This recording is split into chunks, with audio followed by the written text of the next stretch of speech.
Hi hello నమస్తే. నేను శిల్ప, మనతో ఉన్నారు డివోషనల్ కోచ్ శారదా గారు. నమస్తే మేడం. నమస్తే.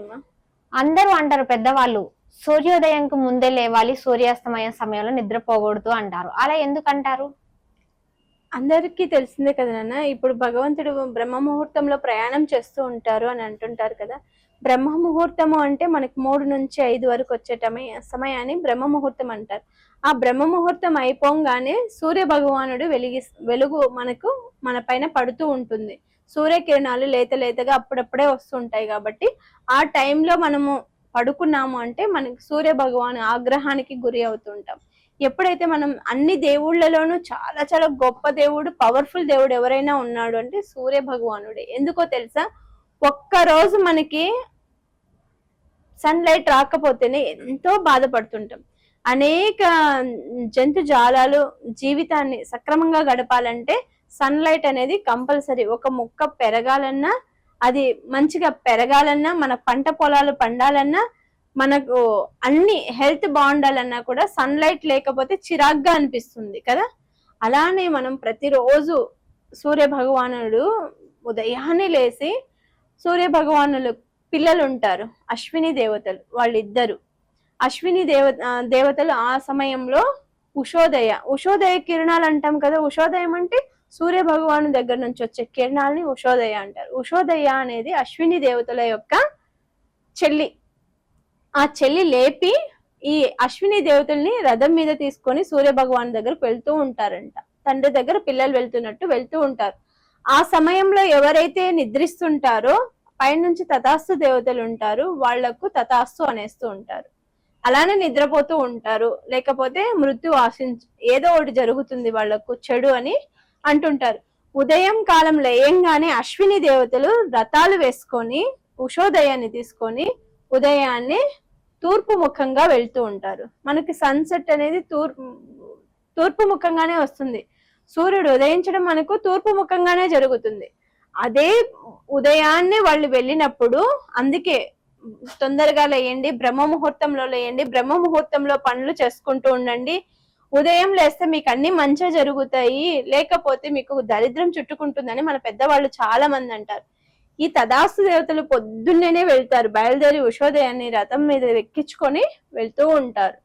ఆ ఉషోదయ కిరణాలే మనకి పొద్దునే వచ్చే వెలుగులు అన్నమాట. వాళ్ళు వెళ్ళి మళ్ళీ సాయంత్రం 3:30, 4:30 ఆ ప్రాంతంలో, 4:30 నుంచి 6 లోపలే మళ్ళీ వాళ్ళు తిరిగి వాళ్ళ ఇంటికి వెళ్ళిపోతూ ఉంటారన్నమాట. ఆ వెళ్లే టైంలో తథాస్తు దేవతలని వాళ్ళని అంటాం మనం. అశ్విని దేవతలని మనము సూర్య భగవానుల యొక్క 2 పుత్రులే అశ్విని దేవతలు. వాళ్ళు అశ్విని దేవతలు అంటే ఒకప్పుడు దేవలోకానికి వాళ్ళు డాక్టర్స్ అన్నమాట.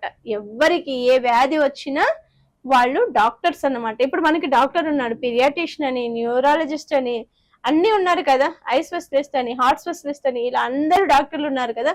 అంత వేల మంది డాక్టర్లు కూడా అశ్విని దేవతలేనంట డాక్టర్లు. ఎటువంటి వేదాలు చదివి వాళ్ళు మెడిసిన్ లో అంత నిష్ఠులంట. అప్పుడు వేద కాలంలో ఏ మెడిసిన్ యూజ్ చేస్తే వాళ్ళకి ఎంత బెనిఫిట్ వస్తుంది. డాక్టర్లకు కూడా అదేంటి మేడం దేవుళ్ళకి రోగాలు వస్తాయా అని చెప్పచ్చు. దేవుళ్ళు అమృతం తాగారు, వాళ్ళకి మరణం ఉండకపోవచ్చు, వాళ్ళకు కూడా సమస్యలు ఉంటాయి, ఉండకోకుండా ఉండవు. అలాంటి ఎవరికి ఏ సమస్య వచ్చినా ఆ దేవలోకానికి వీళ్ళు డాక్టర్లుగా పరిపాలించే వాళ్ళంట. ఏ వ్యాధి వచ్చినా కూడా హోమియోపతి మెడిసిన్స్ లాగా, ఆయుర్వేదిక్ మెడిసిన్ లాగా అందించే వాళ్ళంట అశ్విని దేవతలు. అలాంటి వాళ్ళు సాయంత్ర సమయంలో మళ్ళీ ఇంటికి వెళ్ళేటప్పుడు మనం పడుకున్నా కూడా తల దూకుంటుంటాము, దీపం పెట్టుకోకుండా ఉంటాము. అప్పుడు మనం ఏదైనా మాట్లాడకూడని మాటలు మాట్లాడుతుంటాము, ఒక్కొక్కసారి చెడు మాట్లాడుతుంటాము కదా. అప్పుడు వాళ్ళు తథాస్తు అనేస్తే అదే మనకి జరుగుతుందని ఉదయం కాలం తొందరగానే లేయాలి, సాయంత్ర సంధ్యా సమయంలో పడుకోకూడదని మనం పెద్దవాళ్ళు అంటుంటారు. ఎవరైతే ఆర్థికంగా ఇబ్బంది పడుతున్నారు, మాకు జీవితం మీద ఇంకా ఆశ లేదు అని ఎవరైతే బాధపడుతుంటారో వాళ్ళు చాలా సింపుల్ గా వాళ్ళ ఆశల్ని నిరాశపరుచుకోకుండా ఉదయమే లేసి ఒక మంచి మెడిటేషన్, ఏదైనా సరే వాళ్ళకు ఏమీ రాదు అంటే ఏదో ఒక నామస్మరణ అయితే వస్తుంది కదా. ఓం నమ శివాయ అనుకోవచ్చు, ఓం మాతే అనుకోవచ్చు, శ్రీమాత అనుకోవచ్చు. ఏదైనా మంత్ర సాధన ద్వారా, మంత్ర జపము ద్వారా, లేకపోతే ఒక గాయత్రి మంత్రం ద్వారా ఓం భూర్భువస్వః తస్వరి దుర్వరేణ్యం అని ఒక గాయత్రి మంత్రం ఉంది కదా, ఆ గాయత్రి మంత్రాన్ని మనం జపించడం ద్వారా కూడా, లేకపోతే లలిత సహస్రనామం చదువుకోవడం, విష్ణు సహస్రనామం, లేకపోతే గోవింద అష్టోత్తర శతనామాలు, ఏవి రావు నాకు, అవేమీ తెలియదు, అవేమి నాకు నోరు తిరగలేదు అనుకున్నా కూడా సైలెంట్ గా కాసేపు ఒక ప్రశాంతంగా కూర్చొని మీ మైండ్ లో ఉన్నటువంటి ఆలోచనలన్నింటినీ మీరు భగవంతునికి, సూర్య భగవంతునికి చెప్తున్నట్టుగా మీరు చెప్పుకొని స్నానం చేసి చక్కగా కూర్చొని ఉదయాన్నే సూర్యుని చూసి ఆర్ఘ్యం పోయాలి. ఒక రాగి చెమ్ము తీసుకొని దాంట్లో నీళ్లు వేసుకొని అందులో ఒక తులసి దళం వేసుకొని సూర్య భగవానికి, తులసి దళము లేదనుకో మన ఇంట్లో పసుపు ఉంటుంది కదా, ఆ పసుపుని మనం రాగి చెమ్ములో వేసుకొని శివునికి మనం తర్పణం ఎట్లా ఇస్తుంటామో లింగం పైన ఇలా ఇస్తుంటాం కదా, అలా మనము సూర్య భగవాన్ని చూస్తూ, సూర్యుని వైపు చూస్తూ ఏదైనా మొక్కలో కింద పడుకోకుండా తొక్కకోకుండా సూర్య భగవానికి తర్పణం ఇస్తూ ఉన్నాము అంటే మనకు ఖచ్చితంగా ఎవరైతే ఉదయము సాయంత్రము చంద్రుని చూసి, చంద్రుని వెలుగులో కాసేపు ఉండి మన బాధ ఏదైనా ఉన్నా, మన కష్టం ఏదైనా ఉన్నా సూర్యుడికి చంద్రుడికి అప్పగించాము అనుకో, మన దైనందిక జీవితం అనేది చాలా కలర్ఫుల్ గా ఉంటుంది. రోజు రోజు ఆ మార్పు అనేది మనమే చూస్తుంటాం. ఇప్పుడు పూర్వకాలంలో అందరూ తెల్లవారుజామునే లేసి పనులు చేసుకునేవాళ్ళు, ఇప్పుడు మిట్ట మధ్యాహ్నం వరకు పడుకుంటున్నారు. ఎందుకంటే సాఫ్ట్వేర్లు, జాబులు, షిఫ్ట్లు ఉంటున్నాయి కాబట్టి, షిఫ్ట్ వైజ్ గా వెళ్తున్నారు కాబట్టి మధ్యాహ్నం వరకు పడుకుంటున్నారు. అప్పుడు అన్ని జాబ్స్, ఇన్ని ఫెసిలిటీస్ లేవు కాబట్టి వాళ్ళు మార్నింగే లేసి వాళ్ళ పనులన్నీ చేసుకునే వాళ్ళు, వాళ్ళు అంత ఆరోగ్యంగా ఉండేవాళ్ళు. వాళ్ళు సూర్య నమస్కారాలు ప్రతి ఒక్కరు కూడా చదివిన వాళ్ళు కానీ చదవని వాళ్ళు కానీ అట్లీస్ట్ బ్రష్ చేసుకో మొహం కడుక్కొనైనా సూర్య భగవాన్ని చూసి దండం పెట్టుకునే సంస్కారం చాలా ఉండింది.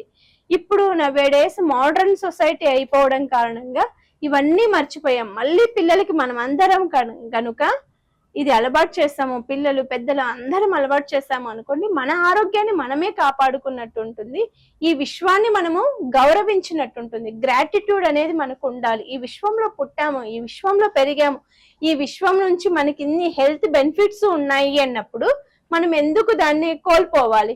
ఏం డబ్బు ఏమైనా సంపాదించి భగవంతునికి పోస్తున్నామా? కాదు కదా.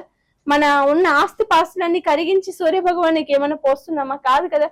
పొద్దున సాయంత్రం లేసి మంచిగా మనకి జరగాలి, అన్ని పరాలుగా, డబ్బు పరంగా, ఆర్థిక పరంగా, లేకపోతే విద్యా బుద్ధుల పరంగా, లేకపోతే లోకం పరంగా మనం అన్ని బాగుండాలి, మనం పాజిటివ్ గా తయారవ్వాలి, మనం ఎప్పుడో చేసే పనులన్నీ మనకి పాజిటివ్ గా జరగాలంటే ఈ సంకల్పంతో ఉదయము సాయంత్రము పడుకునే ముందు సూర్య భగవానికి ఒక, చంద్ర భగవానికి ఒక దండం పెట్టడం, ఉదయం లేవంగానే సూర్య భగవానికి ఒక దండం పెట్టుకోవడమే కదా, కుదిరితే నీళ్లు ఆర్ఘ్యం పోయడం, ఇలా చేస్తూ ఉంటే మన దైనందిక జీవితం అనేది మంచిగా మార్పులు అనేటివి ఖచ్చితంగా అయితే వస్తాయి.